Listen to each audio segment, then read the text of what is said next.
Revenge जो cricket के खेल को और भी दिलचस्प बनाता है।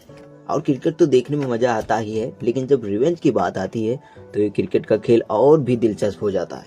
और इस रिवेंज की शुरुआत होती है बल्ले और बॉल से, क्योंकि जब बॉल बल्ले से लगती है और छक्के में जाती है तो बॉलर की नाराजगी, लेकिन जब बॉल बल्ले पर ना आए और स्टंप को उखाड़ दे तो बल्लेबाज की नाराजगी। और इस नाराजगी से लेकर स्लेजिंग तक, और स्लेजिंग से लेकर मैदान की तीखी बहस तक, और तीखी बहस से लेकर खिलाड़ियों को आंख दिखाना। और ये आंख दिखाना भारी पड़ जाता है जब वो खिलाड़ी अपने अंदाज में बदला लेता है। तो चलिए फिर दोस्तों, इस क्रिकेट के खेल को थोड़ा और दिलचस्प बनाते हैं और इस टॉप 10 रिवेंज मोमेंट की लिस्ट पे नजर डालते हैं। नंबर 10 पर आते हैं हमारे सचिन तेंदुलकर और साथ ही साथ पाकिस्तान के खिलाड़ी शाहिद अफरीदी, जिनसे सचिन ने लिया था अपना रिवेंज। शाहिद अफरीदी ने सचिन को एक ऐसी गेंद डाली जो सचिन उस बॉल को बिल्कुल भी नहीं खेल पाए और उस बॉल से बीट हो गए। और इसका फायदा उठाकर शाहिद अफरीदी सचिन को स्लेजिंग करने लगे, लेकिन सचिन ने उस वक्त शाहिद अफरीदी की स्लेजिंग का जवाब उस वक्त नहीं दिया।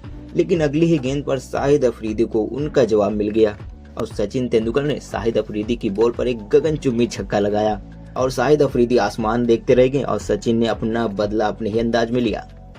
नंबर 9 दोस्तों, बात है इंडिया और न्यूजीलैंड के मुकाबले में, जब न्यूजीलैंड के बल्लेबाज मार्टिन गप्टिल एक जबरदस्त छक्का लगाते हैं दीपक चहर की गेंद पर।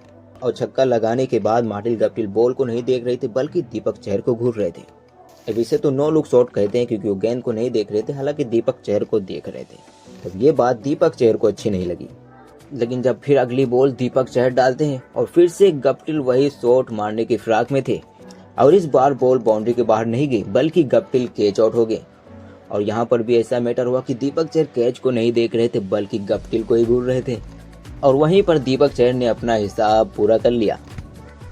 नंबर 8, एक जबरदस्त 2000 का मुकाबला इंडिया और ऑस्ट्रेलिया के बीच।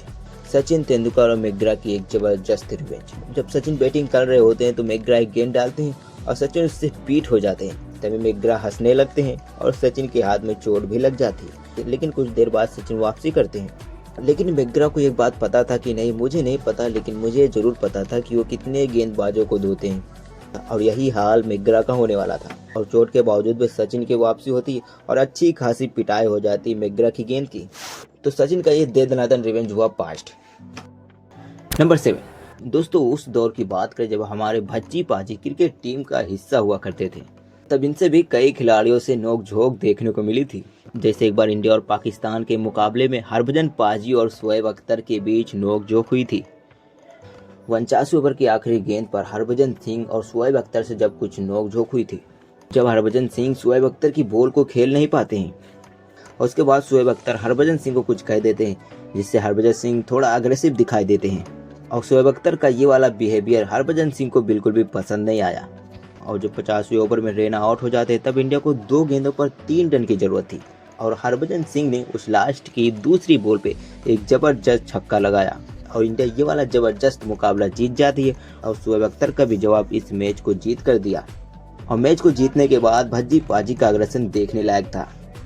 नंबर 6 पाकिस्तान का PSL लीग और पोलार्ड से रिवेंज लेंगे हारिस रऊफ। और क्यों लेंगे? जब शाहिद अफरीदी गेंदबाजी करा रहे होते हैं तो पोलार्ड शाहिद अफरीदी को ओलिवर डब्ल्यू करने की कोशिश करते हैं, लेकिन अंपायर उन्हें नॉट आउट देता है और वहीं शाहिद अफरीदी नाराज दिखाई देते हैं और पोलार्ड वहीं पे कुछ बहस कर लेते हैं शाहिद अफरीदी से।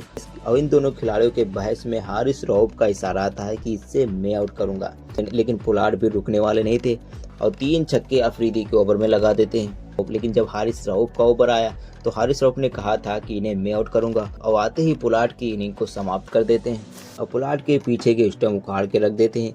और ये वाला शाहिद अफरीदी का रिवेंज हारिस रऊफ ने लिया।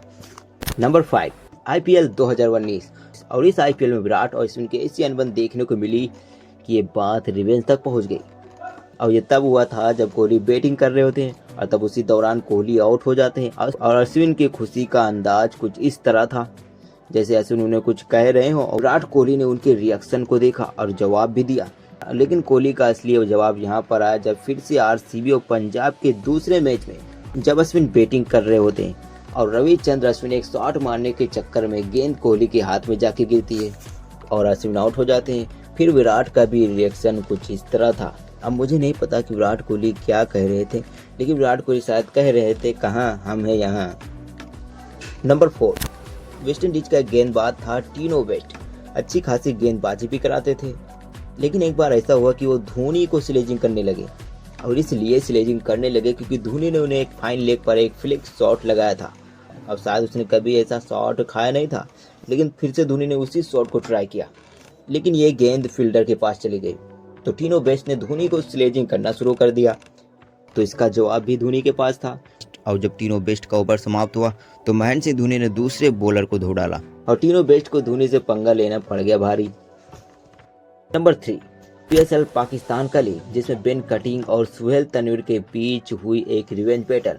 पीएसएल के मैच में जब बेन कटिंग बैटिंग कर रहे होते हैं तब सुहेल तनवीर उन्हें आउट कर देते हैं, और यहाँ तक तो ठीक था, लेकिन आउट करने के बाद सुहेल तनवीर उन्हें मिडल फिंगर दिखाने लगते हैं, और ये मिडल फिंगर्स किसको बर्दाश्त होता है। लेकिन फिलहाल तो बेन कटिंग आउट हो चुके थे और उन्हें पवेलियन जाना पड़ जाता है, और फिर एक साल बाद पीएसएल की लीग में बेन कटिंग और सुहेल तनवीर के बीच फिर आमना, और तब बेन कटिंग अपना बदला लेते हैं और सुहेल तनवीर को 3 लगातार छक्का लगाते हैं। अब यहाँ तक तो ठीक था, लेकिन सबसे बड़ा रिवेंज तो ये था कि बेन कटिंग को भी तो मिडल फिंगर दिखाना था, जैसे सुहेल तनवीर ने उन्हें दिखाया था, और बेन कटिंग ने भी उन्हें मिडल फिंगर दिखा दिया, और बेन कटिंग ने अपना रिवेंज तो पूरा कर लिया। लेकिन फिर से जब बेन कटिंग बैटिंग करते हुए आउट हो जाते हैं तब उनका केस सुहेल तनवीर ही लेते हैं, और फिर से सुहेल तनवीर उन्हें मिडल फिंगर दिखा देते हैं।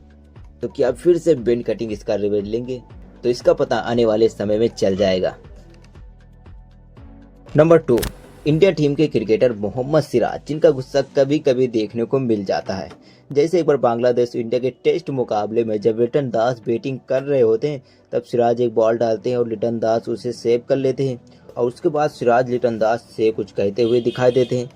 तब लिटन दास भी अपना एटीट्यूड दिखाते हैं और कान की तरफ इशारा करते हुए कहते हैं, क्या बोल रहे हो, बताओ, बोलो क्या बोल रहे हो। लेकिन सिराज तो मन में यही सोच रहे होंगे, रुक जाओ बताते हैं। और सिराज की अगली ही बॉल लिटन दास की आखिरी बॉल हो जाती है और लिटन दास पवेलियन चले जाते हैं अपने सवाल का जवाब लेते हुए। लेकिन विराट कोहली भी तो थे और उन्होंने भी लिटन दास को जवाब दिया कुछ इस तरह जैसे लिटन दास ने दिया था। नंबर 1, 2007 का T20 मैच, जब ऑस्ट्रेलिया और इंडिया के एक मैच में जब एडम गिलक्रिस्ट का सामना होता है आरपी सिंह से, और एडम गिलक्रिस्ट जब बैटिंग करने आते हैं तो पहला ओवर मिलता है आरपी सिंह को, और एडम गिलक्रिस्ट आते ही आरपी सिंह को पहला चौका, फिर दूसरा चौका और फिर तीसरा चौका लगातार मार, और ये 3 चौके खाने के बाद आरपी सिंह अच्छी बॉल डालने की सोचते हैं, और जब 5वीं बॉल आरपी सिंह डालते हैं और वो सीधे यॉर्कर गेंद होती है। एडम गिलक्रिस्ट के बीच वाला स्टंप उखड़कर पीछे जाके गिरता है, और इस जबरदस्त वापसी से एडम गिलक्रिस्ट भी हैरान थे, और आरपी सिंह ने 3 चौके का बदला कुछ इस तरह लिया। तो दोस्तों बस वीडियो में इतना ही। अगर वीडियो अच्छी लगी हो तो वीडियो को लाइक सब्सक्राइब जरूर करते हैं। मिलते हैं नेक्स्ट वीडियो में, तब तक के लिए जय हिंद दोस्तों।